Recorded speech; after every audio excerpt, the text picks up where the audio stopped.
നമസ്കാരം, ന്യൂസ് കാർഡിലേക്ക് സ്വാഗതം.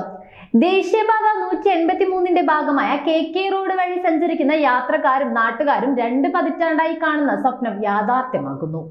കാഞ്ഞിരപ്പള്ളി ടൗണിലെ ഗതാഗത കുരുക്കിൽപ്പെടാതെ കടന്നുപോകാൻ 2004 രൂപം കൊണ്ട ആശയമായ ബൈപ്പാസിന്റെ നിർമ്മാണ ഉദ്ഘാടനം 23 പേട്ട കവലയിൽ മന്ത്രി PM മുഹമ്മദ് റിയാസ് നിർവഹിക്കും. Chief whip doctor N Jayaraj അധ്യക്ഷത വഹിക്കും. സ്ഥലം ഏറ്റെടുക്കുകയും ഇതുമായി ബന്ധപ്പെട്ടുണ്ടായ കേസുകളും ഉൾപ്പെടെ ഒട്ടേറെ കടമകൾ കടന്നാണ് വർഷങ്ങൾക്ക് ശേഷം നിർമ്മാണത്തിലേക്ക് കടക്കുന്നത്. 2 പതിറ്റാണ്ടായി കാത്തിരുന്ന സ്വപ്നം യാഥാർത്ഥ്യമാകുന്നു. കാഞ്ഞിരപ്പള്ളി ബൈപ്പാസ് നിർമ്മാണോദ്ഘാടനത്തിന് ഇനി വെറും 3 നാൾ മാത്രം.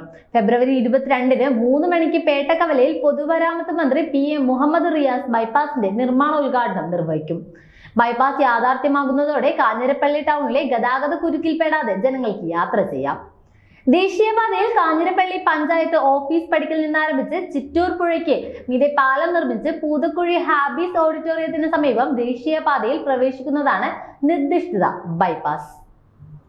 കിഫ്ബിയുടെ ധനസഹായത്തോടെ നിർമ്മിക്കുന്ന ബൈപ്പാസിന്റെ നിർമ്മാണ ചുമതല പൊതുമരാമത്ത് വകുപ്പിന് കീഴിലുള്ള റോഡ്സ് ആൻഡ് ബ്രിഡ്ജസ് കോർപ്പറേഷനാണ്. ഗുജറാത്ത് കേന്ദ്രവുമായി പ്രവർത്തിക്കുന്ന നിർമ്മാണ കമ്പനിയാണ് നിർമ്മാണ കരാർ ഏറ്റെടുത്തിരിക്കുന്നത്. 78.69 കോടി രൂപ ചെലവഴിച്ച് നിർമ്മിക്കുന്ന ബൈപ്പാസിനായി ആകെ 37 പേരുടെ ഭൂമിയാണ് നഷ്ടപരിഹാര തുക നൽകി ഏറ്റെടുത്തത്. 3.58 ഹെക്ടർ ഭൂമി 2022 ഏറ്റെടുത്ത് 26.35 കോടി രൂപ ഭൂമി ഏറ്റെടുക്കലിന് മാത്രം ചെലവായി. 2023 ഓഗസ്റ്റിൽ ബൈപ്പാസ് നിർമ്മാണത്തിന് ടെൻഡർ ക്ഷണിച്ചു. 26.16 കോടി രൂപയ്ക്കാണ് കരാർ നൽകിയിട്ടുള്ളത്. 1.63 കിലോമീറ്റർ ദൈർഘ്യവും 15 മീറ്റർ വീതിയുമുള്ള ഇരട്ടവരി ബൈപ്പാസിൽ 7 മീറ്റർ ആയിരിക്കും വീതി.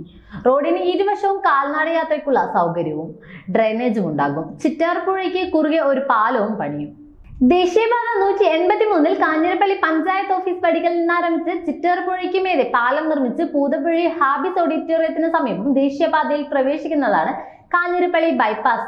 നിലവിൽ ദേശീയപാത വഴിയും ഈരാറ്റുപേട്ട വഴി എത്തുന്ന വാഹനങ്ങൾ കാഞ്ഞിരപ്പള്ളി ടൗൺ കടന്നു പോകണമെങ്കിൽ അരമണിക്കൂർ സമയമെങ്കിലും ആവശ്യമാണ്. ശബരിമല സീസൺ ആണെങ്കിൽ യാത്ര അരമണിക്കൂറിനേക്കാൾ നീളും. Kurisinkal junction, bus stand junction, Pettakkavala എന്നിവിടങ്ങളിൽ ഗതാഗത കുരുക്ക് രൂക്ഷമാണ്. ബൈപ്പാസ് വരുന്നതോടെ ഇതിനെല്ലാം പരിഹാരമാകുമെന്നാണ് പ്രതീക്ഷ.